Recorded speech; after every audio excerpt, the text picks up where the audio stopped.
system is available and is an option, that's one way to encourage it. Another trend that we're seeing, particularly in the U.S., it's not a massive trend, but it affects a small number of businesses, is that when, for example, a privately held company, maybe an owner established their own company, they want to continue that legacy, and they maybe are not interested in selling outright to some other entity, are transitioning to employee-owned enterprises. So this model is becoming more popular. In other words, if a founder has a company and then they want to retire, instead of just simply selling it and not sure what will happen to all those employees, they actually let the employees become the owners. And that's, again, a very encouraging trend. And then going back to cooperatives, you know, we have the famous region in Spain that has the world's largest cooperative. And that's helped other countries see that they can do that too. And actually there's been an increase in the number of cooperatives worldwide over the last several years. And I think that, again, is showing that people want alternatives. They don't want to have to stay within the same system where maybe there's not a lot of control or input into what's happening in their economy and their own system. At the same time, we realize that the modern market-based economy is why many standards of living have improved dramatically throughout the world, but at the same time, it's time for some calibration, for some new insights into how to make this work for more and not just for the top earners, but that works for more. So cooperatives are great. There's actually a big push by the UN. It has a whole site that you can go and pull materials down about cooperatives. There's an international association that promotes the idea of cooperative enterprise, and also to support any co-ops that you have in your area, to be supportive of that, whatever kind of co-ops they are. Find out who they are and learn from them. But it's a very exciting model, and I like seeing that we're becoming more interested in it. Another question? Okay, thank you.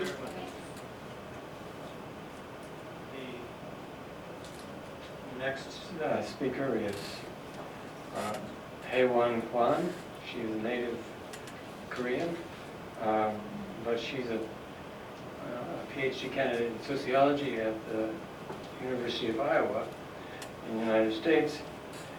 And her author, I believe, is from Turkey. Co-author is from Turkey. I heard her at a sociology convention giving a talk about this research, and so I recruited them to develop a chapter. And her interests are primarily in this area, more broadly social psychology, and we're very glad to have her here to present.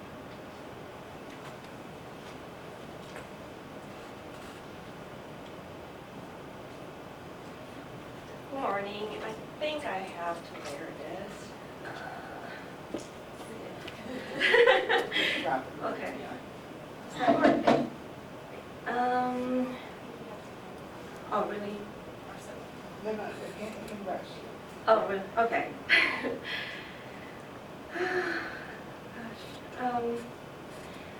Okay, thanks for coming. First, I would like to thank Ron for inviting me to present my work at this conference in Seoul, which is my hometown, and I have very good excuse for visiting my family and friends here. So thanks for that. And I'm so glad to get to know about this wonderful international conference and this research group. It's my first time here to attend this conference, and I'm so honored to present my work at this conference. This presentation is based on the work that my co-author Rengin and I have been working for the chapter of the book that Ron is editing. And I promised yesterday to Ron that I will send our final draft. We have several drafts. So I will send a final draft by mid-September, around mid-September. So any kinds of insightful feedback on this work would be very appreciated. Okay. So as many of you already know, altruism is often linked to selflessness. It's about selfless behavior that sacrifice personal cost for the good of others. Altruistic behaviors are those that transcend self-interest. Yet, when it comes to the story of the self and identity, those who are altruistic, who are engaging in these altruistic behaviors and conducting selfless behavior are far from lacking a consistent representation of the self and identity. Rather, they are the people who have very strong altruistic self and altruistic identity that motivate them to engage in altruistic behaviors. Indeed, identity researchers have found that a personal identity disposition is one of the personal identity disposition that values altruistic behaviors and orientations is one of the primary prerequisites of altruism. They found that this personal identity is a strong predictor of pro-social and altruistic behaviors and orientations. Despite their contribution to finding out the role of personal identity in shaping altruistic behaviors, these previous research have omitted the role of social identities and the importance of social interaction in shaping personal identities that motivate people to do those altruistic behaviors. One of the limitations in this previous research is that, so according to this identity theory, which is one of the key theories in identity field, identifies that there are two processes in shaping self and identity. Self first strives to be stable and reduce uncertainty through self-verification process. But on the other hand, self and identity develop through social interactions and self-reflective perceptions of others. So this social identity part and the identity development through social interactions with others have very important impact on the development of personal identity. However, very little work explores altruistic personal identities as they relate to social identities. And almost no work expands this to integrating and exploring the implication of this process that potentially helps alleviation of world suffering. So our study suggests investigating the linkage between altruistic personal identities and altruistic social identities. Here, in-groups are a very important source, very critical source of development of social identity and provide cognitive schema. Things like how to think, how to evaluate, how to value things, and how to behave. And so people tend to build their attitudes, their values, and their behavior in accordance with an in-group that they identify with. So here's this slide visualizes our theory and operationalization in this chapter. Okay, I'm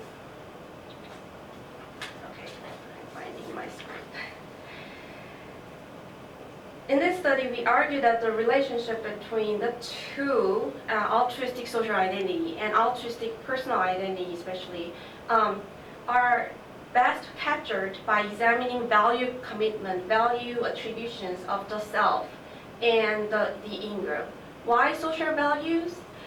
Values are core to the self and identity, and personal identities are especially constructed through personal value commitment. Which value do you have? Which value we emphasize and prioritize helps you understand who you are as a person. Values also push behavior towards desired outcomes. Values give motivations to behave in a certain way. So we hypothesize that altruistic social identity influences altruistic personal identity. If one is identifying with people who values altruistic orientations, the person will be more likely to also adapt those values as guiding principles of their lives, of their own lives, that potentially leading to altruistic behavior that alleviates others' suffering. This paper uses nationally represented data collected by a new cross-cultural survey. Morris, we have very long title for this, but in short, Morris Chemist. So we collected nationally represented data from 4 countries: the United States, France, Turkey, and Korea. I omitted Korea. And to measure altruistic personal identities, we used the 4 items from Portrait Values Questionnaire from Schultz theory. So we use benevolence and universalism items because they are under pro-social domains that transcend self-interest, and they taps into altruistic orientations. And to measure our important independent variable, altruistic social identity, we incorporate a new measurement strategy. First, we asked people, our respondents, to choose 3 most important groups they think of themselves when they think of themselves. And then we showed this diagram-like question and asked them choose up to 3 most important values they think when they think of their in-groups. And among these, so these 10 value labels are from Schwartz value theory that identified 10 values, 10 basic values of human across cultures. And we, as I said, we are using this universalism and benevolence items that fall under this self-transcendence domain. Okay, here are our descriptive statistics. So we applied quota sampling on age groups, gender, and income to get nationally represented data as possible. However, note that our Turkish sample is pretty younger and highly educated here. And this might be due to the higher access of those younger and highly educated people to the access to the internet is very high among those younger and highly educated people in Turkey. So for that, here are our first results on benevolence value especially. So we conducted an OLS regression on personal benevolent identity to examine the relationship between benevolent social identity and benevolent personal identity that values caring for close others, including family members and close friends. Hope you guys can see this. So, in the United States, France, and Korea, those who identify with benevolent in-groups here and this are more likely to value the welfare of close friends, close others in their own lives, suggesting a linkage between benevolent social identity and benevolent personal identity in these 3 countries. However, note that there's no effect in Turkey. In Turkey, instead, which group a person identifies with matters for the personal inclination to value benevolence. The next section, we conducted another OLS regression on universalism to examine the relationship between caring social identity and caring personal identity that values social diversity and equality. Again, in the United States, France, and Turkey, those who identify with caring in-groups are more likely to value the social equality and diversity in their own lives, suggesting the linkage between a caring social identity and a caring personal identity. But note that in Korea, there is no significant effect in this. So in Korea, neither in-group universalism value nor in-group types show statistically significant effects on personal inclination to value equality and social diversity. To summarize, our empirical research show that identifying with in-groups that prioritize altruistic values is positively associated with holding altruistic personal identity. We also found, however, very interesting cross-cultural differences. This hypothesis that we hold was partially supported in Turkey and South Korea. In Turkey, benevolent personal identity was not associated with benevolent social identity. So our best guess here is to understand this in relation with the high religious and traditionalist context in Turkey. In Turkey, mere belonging and conformity to social groups becomes more important for personal development than reflecting on group characteristics. And also in Korea, we couldn't find the linkage between universalistic social identity and universalistic personal identity. So at this point, my best guess is to understand this in terms of collectivistic context of Korea, where in-group culture has much more powerful influence on the development of benevolent personal identity that is very closely linked to the in-group coherence. But in terms of universalistic identity, that is not exclusively associated with in-group coherence or culture, that may have relatively less influence on the development of personal identity on this domain. Okay, and of course we have several limitations in our study because we used a cross-sectional data.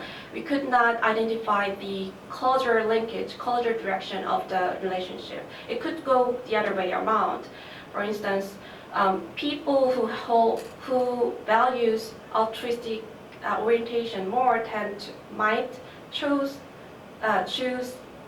in-groups that values altruistic orientations.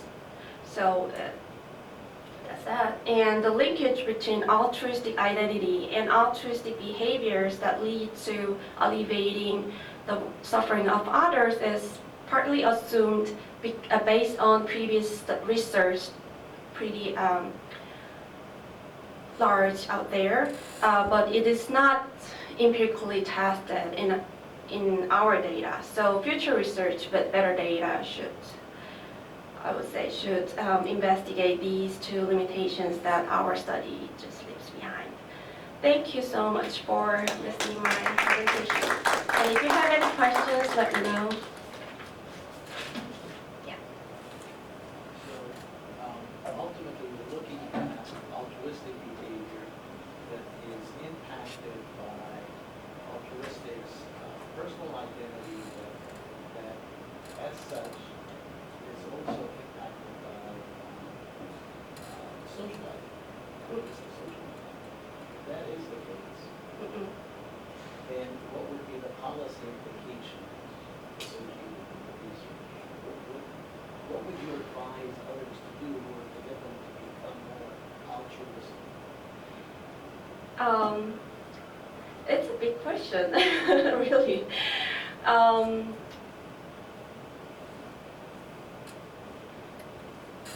Maybe the best way to do is cultivate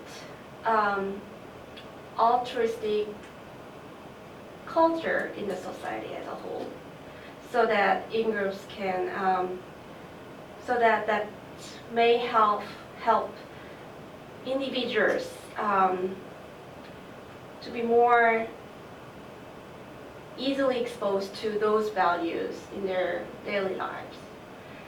It sounds like a philosophical solution to your question, but Well, ultimately, you want to create those social mobility. You mm-mm. want to get people to belong to groups, become affiliated with groups that will propagate those values, Values. right? Mhm. So the policy implications are actually quite primitive. You encourage people to Identify with- affiliate with those groups, right? Mm-mm. Okay, thank you. In the educational system, you could use that to kids, select groups that foster that kind of social activity. Thank you for insight. Hey, Ron, Uh-huh. another idea which I think would be important when you finish your write-up is to connect this with family values. Family Because values. really, what the family is the place where altruism is the most fully expressed. Mm-hmm. You know, but the parents sharing the food with the child sometimes at the expense of not being able to eat them themselves, and all that goes with the development, nurturing, preparation of the children, and then the obligation of children back to family as the family ages and they age also. So I think that really is the template around which you look at society as a whole in terms of altruistic people. Yeah, it's a good idea. Thank you. Any other suggestions, questions? Well, thank you very much. Thank you so much.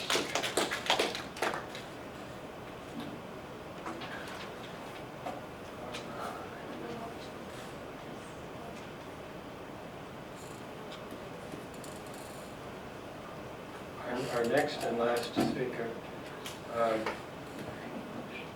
is Professor Joe Sirgy, who most of you know, if you're old-timers in this organization. He's one of the founding pioneers of quality of life research. He is, in his day job, he is professor, a real estate professor of marketing at Virginia Tech in Blacksburg, Virginia, where he is also executive director of the Management Institute of Quality of Life Studies. He was the founding editor of ISQOLS Applied Research in Quality of Life, and he's edited 13 books, written 6 books, and 9 textbooks, which added up is over 15 anyway, over 20 actually. Somehow he's still alive.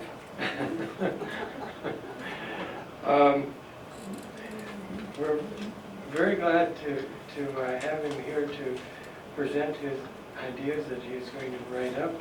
We're especially glad because his 2 authors, one of them fell ill and the other one was not able to participate.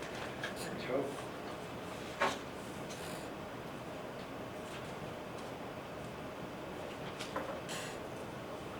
Thank you, Ron.